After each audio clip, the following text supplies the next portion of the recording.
Welcome to the Slightly Greener Life podcast. This is your host, Tanya Harris. I am an award-winning environmental toxin expert, best-selling author, and mother of three. I created this podcast as a place to help busy moms ditch the overwhelm and start living a low-toxin life. Now, let's get into this week's episode. Hi there, and welcome to episode 10 of the Slightly Greener Life. I'm so glad you're here, and I'm also so grateful for the kind comments I've gotten for these episodes. This is something that I've been wanting to do for such a long time, and I'm just so grateful to be able to help other families live a less toxic lifestyle and to hear about all the changes that you all are making. So it's really just all about those one or two changes at a time. And again, I just want to say thank you for being here. And today's episode is part 2 of the Safer Sunscreen series, and I really love this topic. And to be honest, really, I just love so many of these topics, but there's just so much surprising information on sunscreens.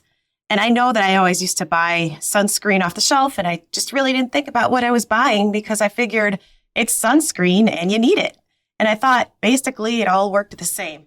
But unfortunately, it's not as simple as that. But like with most things that we'll talk about in this podcast, there are solutions. So in last week's episode, we talked about the 2 different types of sunscreen and which protects better with fewer health effects, plus how to make sure you're applying sunscreen correctly, no matter what kind you're using. The first one is chemical sunscreens, which contain active ingredients that need more research before they can be considered GRAS, which stands for Generally Regarded as Safe and Effective, and the second sunscreen, which is mineral sunscreen, which may offer more complete sun protection. And if you haven't listened to that podcast yet, it was last week in episode 9. Today, we'll talk about active ingredients in sunscreen as a quick review, but then we'll get into inactive ingredients to be aware of. Because even the mineral sunscreens that appear to be safer because of their active ingredients, zinc oxide and titanium dioxide, they might not actually be. And that's because they can sometimes contain undesirable chemicals in their inactive ingredients. So here's the difference between active and inactive sunscreen ingredients. The short answer is that active ingredients are the ingredients that do the job. In the case of sunscreen, it's the ingredients that protect us from the sun filtering chemicals. Inactive ingredients are what make up the rest of the formula, and it's really how the active ingredients are delivered. And inactive doesn't mean that they don't do anything or that they won't affect you in any way.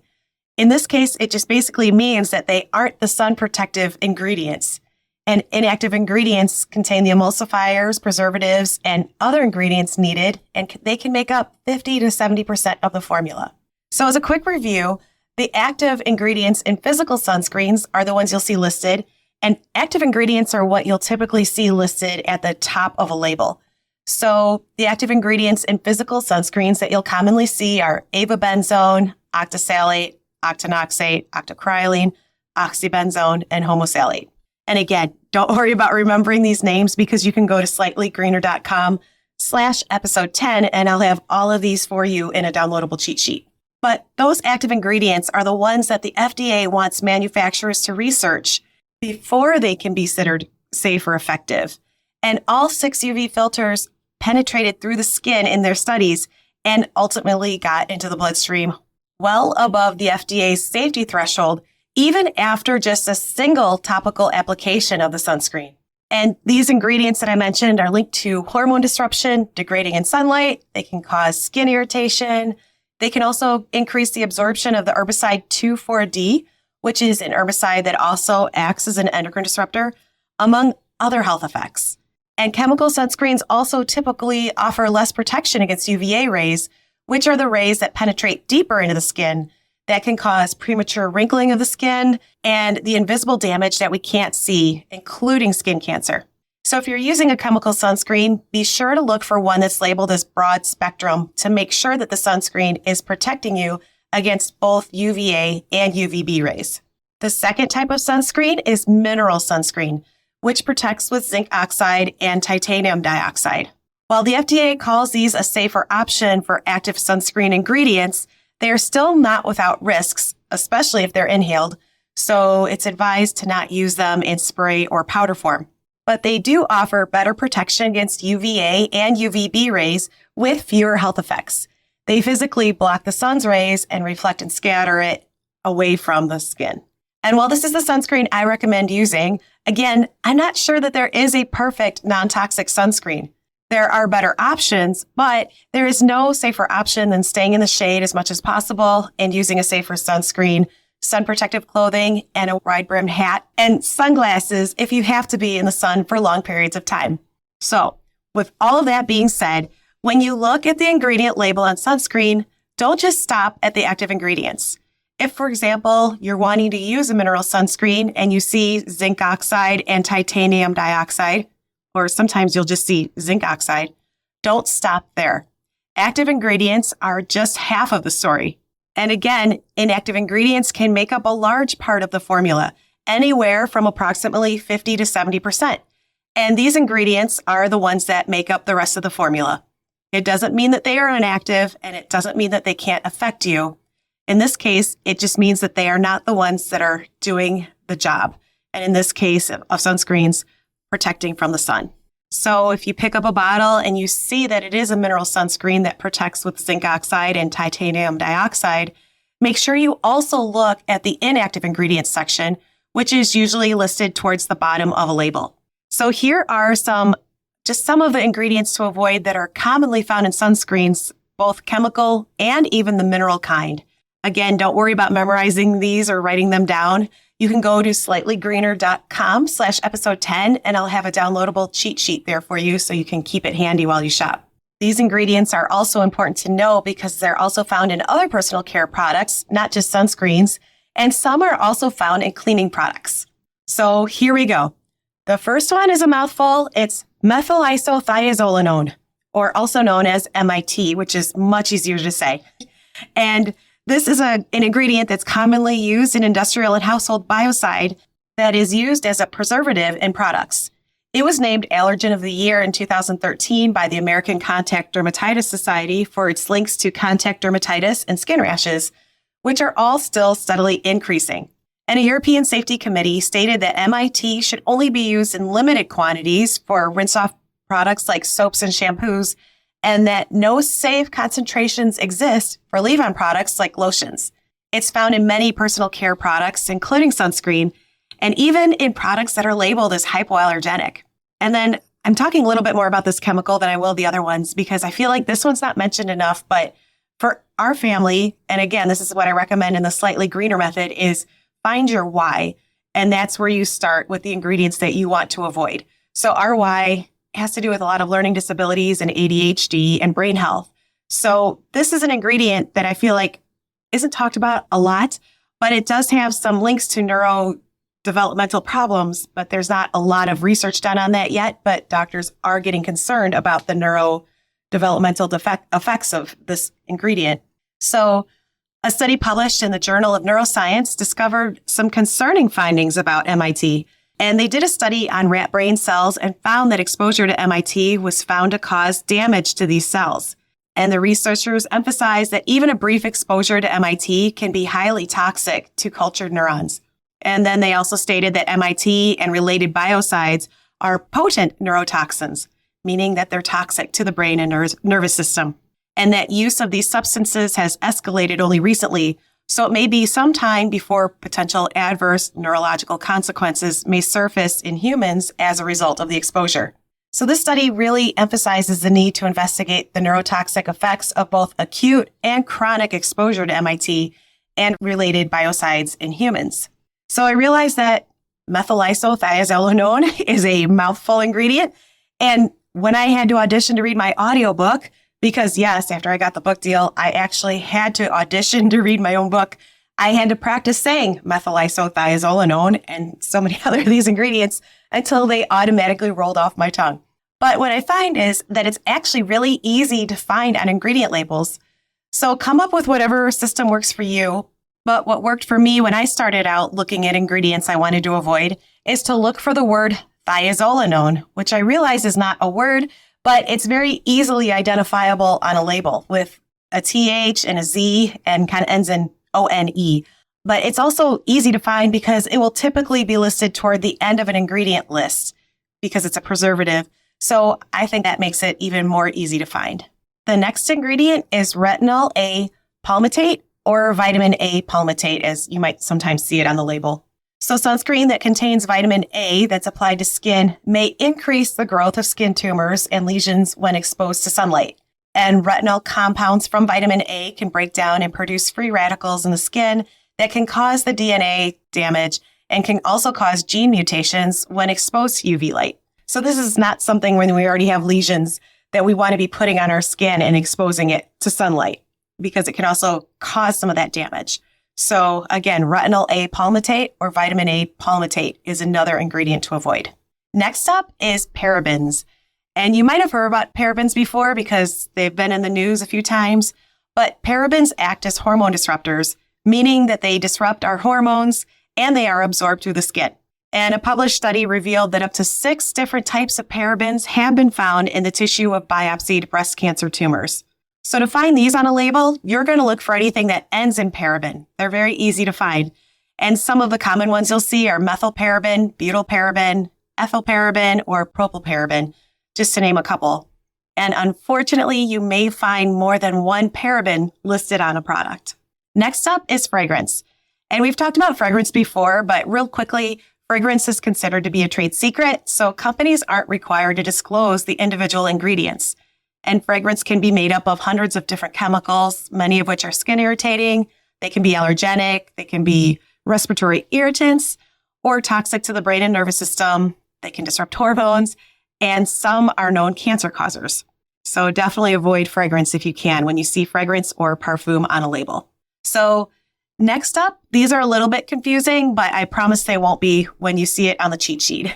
The first ingredient we'll talk about is 1,4-dioxane, but you won't see it listed on the label. It's actually a byproduct of the manufacturing process, so it is not required to be listed on ingredient labels. So 1,4-dioxane is a trace contaminant in some cosmetics and personal care products, and even in some cleaning products.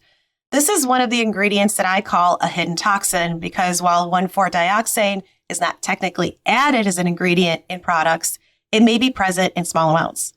And 1,4-dioxane forms as a byproduct during the manufacturing process of certain ingredients through a process called ethoxylation. So really, the only way to know if there's potentially 1,4-dioxane contamination is to memorize ingredients that are likely to be contaminated with it. And these ingredients include when you see PEG on a label, or polyethylene, or polyethylene glycol, you might see polyoxyethylene. And then these are kind of easy to find. Anything that ends in ETH, sometimes you'll see laureth or oleth or satireth. Ingredients that end in oxanol, that's another one. Again, I have all these on the cheat sheet, so don't freak out and worry about memorizing all of these. And a process called vacuum stripping can remove this 1,4-dioxane, but really, unless you know for sure a company has done that, I recommend just avoiding these ingredients altogether. And again, don't worry about writing these down. Just go to slightlygreener.com/episode 10 and download that cheat sheet. The next ingredient to be on the lookout for is diazoledinolurea. And this is a formaldehyde releaser, and these are used in cosmetics as preservatives that decompose slowly over time, but they release small amounts of formaldehyde to preserve the product. So yes, it's that same formaldehyde that was used in science class when we were dissecting frogs, and it's a known cancer causer. Formaldehyde releasers like diazoledinolurea are another ingredient that I call a hidden toxin because just like 1,4-dioxane, formaldehyde is not required to be listed on the ingredient label because formaldehyde itself wasn't technically added to the product. Because who would buy products that knowingly contain a known cancer causer like formaldehyde? But we are still getting exposure to it because of the ingredient that releases it. And unfortunately, there's just no good way to know if formaldehyde is being released into a product unless you know which ingredients to be on the lookout for that can be contaminated with it. And the small amounts of formaldehyde being released into products may also be highly irritating to the skin and may be a strong skin sensitizer, meaning that it's likely to cause an allergic reaction in normal skin tissues with repeated exposure. And one of the problems with this and with the other ingredients I mentioned is that even though the levels that we're being exposed to are small, we're most likely getting multiple exposures per day through these different products. For time's sake, this is not a full list of formaldehyde releasers. If you'd like to find out more about which ingredients to be aware of that release formaldehyde, I have all that info in my membership, Slightly Greener Living, and there is more information about that linked in the show notes. The last ingredient we'll talk about today is disodium EDTA. The Cosmetic Industry Review Expert Panel found that EDTA may act as a penetration enhancer, which basically means that it can help other ingredients to penetrate deeply into the skin. And they stated that formulators should be aware of the penetration enhancing effects of EDTA when combining it with ingredients that were considered safe, mainly because they were not significantly absorbed. Another way to say this is that it's great for improving the penetration of key ingredients, but what isn't great is when it's used with some ingredients that are safer when they are not significantly absorbed into skin. So this is also not an exhaustive list of ingredients to avoid in sunscreens and other personal care products. There's really just too many to list and go through. But these are the ones that I commonly see in sunscreens, even those that are considered to be safer. A more complete list of ingredients to avoid can also be found in my membership. And again, that's linked in the show notes or also in my book, The Slightly Greener Method. I hope you're finding this info helpful because when you're looking at sunscreens, and even if you're looking at the label and see things like #1 dermatologist recommended or #1 pediatrician recommended, don't let those fool you. Those claims aren't regulated either.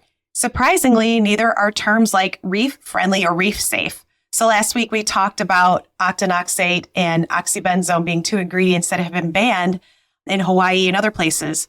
So while these terms generally mean that the sunscreen doesn't contain oxybenzone and octinoxate due to things like coral bleaching, and in case you're wondering what coral bleaching is, like I was, it makes coral more susceptible to infection and prevents it from getting essential nutrients that are needed for survival.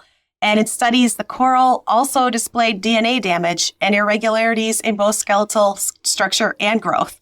So because there's no regulated or standard meaning behind those terms, it's really hard to know what they mean.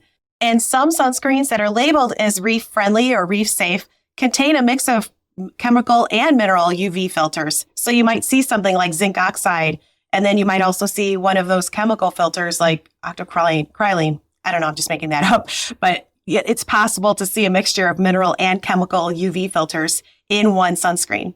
So it's just really hard to know if these sunscreens are safe or if they truly are environmentally friendly. We have covered a lot in the past 2 episodes, so here's a quick roundup of what we've gone over. The first one is that chemical sunscreens protect with UV filters that are made up of any combination of 2 to 6 of these chemicals: avobenzone, octisalate, octinoxate, octocrylene, oxybenzone, and homosalate. And the FDA wants further studies on these ingredients before they can be considered safe and effective. They also might not fully protect against UVB and UVA rays unless they're labeled as broad spectrum. Next, mineral sunscreens protect with zinc oxide and titanium dioxide, although sometimes you'll only see zinc oxide alone, and they act as physical barriers that reflect and scatter the UV rays. And these seem to have fewer health effects, and they offer the broad spectrum protection against both UVA and UVB rays. And although mineral sunscreens are a better option, I don't really think any sunscreen is perfect. The best way to protect yourself from the sun if you're going to be out for long periods of time is to find shade as often as you can. If you do have to be in the sun, wear sun protective clothing, a wide-brimmed hat, and sunglasses in addition to sunscreen, and try to stay out of the sun during peak sun hours. And lastly, don't look at label claims. Many of them are unregulated and misleading. Instead, get to know your ingredients, and you can also, again, download the cheat sheet to keep handy. You can find this at slightlygreener.com/episode 10. Thank you so much for tuning in. I know some of this information is a little hard to hear, especially after so many of us have been using some of these products for so long. But just remember, my #1 rule is no mom guilt or no parent guilt, because we do the best we can with the information that we have at the time. And you're already helping yourself and your family so much by educating yourself and becoming an educated consumer by doing things like listening to this podcast. So just know that you are doing the very best for your health and your family's health. And just remember to take it a step at a time. It's hard sometimes to make all of these changes at once. So just do what you can when you can. Thank you so much for tuning in to another episode of The Slightly Greener Life. I'm heading out for lunch with my daughter right now, and then I'm going to take my dogs for a walk later this afternoon because they are sitting here so patiently while I'm recording this. Thank you so much for spending this time with me, and I'll see you next week. Are you tired of trying to figure out which ingredients are safe and which products are truly safer? The Slightly Greener membership is here to help you eliminate any guesswork. With an easy step-by-step process and a supportive community, you'll learn how to transition into a low-toxic lifestyle with just a few small changes at a time. This membership will provide you with the knowledge, tools, and support you need to keep your home looking and feeling healthy without turning your lifestyle upside down. You'll learn which ingredients to avoid and which brands are truly safer so that your search for safe products becomes easy and automatic. Imagine being able to make simple swaps that significantly reduce toxins in your home without sacrificing convenience or comfort. No more hours of researching trying to find safe products and no more guessing. I'll take the guesswork and hours of research off your plate, leaving you with more time to enjoy living a low-toxin lifestyle. Join the membership today and be free of worrying if your products may contain hidden toxic chemicals or worse, greenwashed formulas that are marketed as all natural or eco-friendly that turn out to be anything but. So empower yourself with this knowledge so that you can keep your family safe while saving money, time, and your sanity. Find out more at slightlygreener.com/membership. Thank you so much for tuning into this episode of the Slightly Greener Life podcast. Please take a moment to subscribe to the show, and then be sure to share it with a friend who you know wants simple steps to living in this complex world. I'll see you next time.